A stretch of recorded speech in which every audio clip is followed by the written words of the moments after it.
पण माझी विनंती आहे तुम्हाला, तिकडं सोयी झाले मित्रमंडळी असलं तर स्वामीवरची काय फार काळजी करू नका, सगळं मला सांभाळून घेते. तर शेतीमध्ये मात्र तुम्ही थोडी मदत करा का सगळे. आता लढवतो ऍक्टिव्ह करायला काय होतं, मी लढत होत नाही आणि मी लढलो नाही तर तुमचे काय हाल होतील. पण थोडीशी तेवढी काळजी तुम्ही घ्या का. तसे जिथं समोर असतील आणि तिकडे कॉलर होतो कॉलर फुटतोय फार अडचण नाही तुमचं काय बोलायला केस होईल बाजूला तुम्ही पप्पा गावाला निघून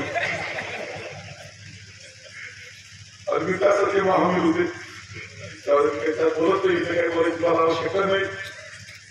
परंतु आपण सगळ्यांनी अधिक मतदान करावं, विजय करावं. एकत्र हे महायुतीचं सरकार कसं बोलतं, खरं महाविकास आघाडीचं सरकार बोलतं.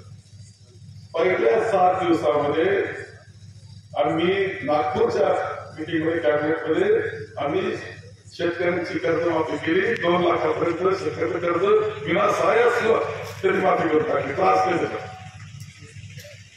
आणि थोड्या दिवसामध्ये कोरोनाचं संकट आलं. कोरोनाच्या संकटामध्ये जे काम महाविकास आघाडीने केलं, मान्य उद्धवजी असतील, आम्ही सगळे मंत्रिमंडळाचे सदस्य होतो, मनापासून लक्ष देत होतो. पालकमंत्री म्हणून आम्ही काम करत होतो. आमचे अधिकारी माझे कलेक्टर माझे सगळे असायचे, त्या कलेक्टरची जबाबदारी असायची सगळ्यांचे आढावे घेणं. या सगळ्या कामातून देशामध्ये सगळ्यात चांगलं कोरोनाच्या संकट कोणी हाताळलं तर महाविकास आघाडीने महाराष्ट्रामध्ये हाताळलं, हे नोंद घेतली. परंतु नंतर आलं खोके सरकार. 50 मध्ये जे खोकं काय मला समजून घ्यायचे असे 50 खोके, 40 आमदार, सुरत काय, गुवाहाटी काय, नंतर काय पंचीला काय झाडी काय डोंगर काय 50 खोके. याचा अर्थ भ्रष्टाचार होता. यांचा आधार भ्रष्टाचारावर. हे सरकार उभं राहिलं तेच भ्रष्टाचाराच्या बाहेर उभं राहिले. हे विसरून चालणार ना खाणे का ना खाणे देऊंगा म्हणणारे त्यांनी सुरुवात सरकार करायला अशी केली. पंतप्रधान मोदी गोपाळला म्हटले 70,000 कोटीचा घोटाळा म्हणजे राष्ट्रवादीच्या एका पुढाऱ्याने केला. पुढारी तिकडे गेला, घोटाळा मिटून गेला, धुळून स्वच्छ झाला. तिथून 4 झाडं दूर टाकलं म्हणजे जवळ थोडं माहित आणि त्याला घराच्या त्यावेळेला तिथूनच्या असं वाटायला. आता मंत्रिमंडळ मुद्दाम पास झालं, मुद्दाम वाचायचं नाही मंत्रिमंडळ सगळं. जेवढ्यांच्या इन्क्वायऱ्या चालू तेवढे तिथं जाऊन बसले. जेवढ्यांच्या इन्क्वायऱ्या चालू तेवढे तिथे जाऊन बसले. इन्क्वायऱ्या थांबल्या. फायली सापडा माझ्या कोर्टात सापडा. कोर्टामध्ये 5 तारीख आहे सरकारी वकिलाला तुमच्या बाजू मांडा. ते म्हणत नाही आमची फायली सापडली. यांच्या फायली गेल्या त्यांना क्लीन चिट मिळाली लगेच. हे भ्रष्टाचाराच्या आधारावर उभं राहिलं सरकारी लक्षात ठेवा. एवढंच नाही तर एक कायदा आपण केला होता.